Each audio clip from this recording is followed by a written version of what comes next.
ఆ చిట్టికన్నకి కొంచెం cold cough ఉందని చెప్పి హాస్పిటల్‌లో చూపించి మెడిసిన్ తీసుకొద్దామని చెప్పేసి మా అమ్మ నేనైతే ఇప్పుడు తీసుకెళ్తున్నాము. వాడు చూసారా మా అమ్మని బయటికి తీసుకెళ్ళమని ఎలా చూపెడుతున్నాడో.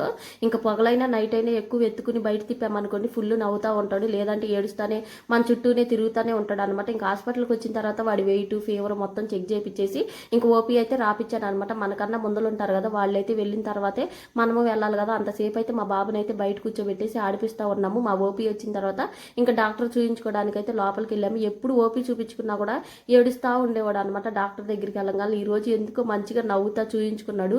ఇంకా బయటికి రాగానే ఇంకా మెడిసిన్ అయితే తీసుకొచ్చి ఎలా యూజ్ చేయాలి ఏంటి అడిగేసి ఇంక ఇంటికైతే వచ్చామన్నమాట. ఇప్పుడైతే అసలు సిసలైనది స్టార్ట్ అవుతుంది అనమాట. మెడిసిన్ వేసుకోవడానికి మా బాబుకి కానీ మా పాపకు కానీ ఎంత వామిటింగ్స్ వచ్చేస్తాయో.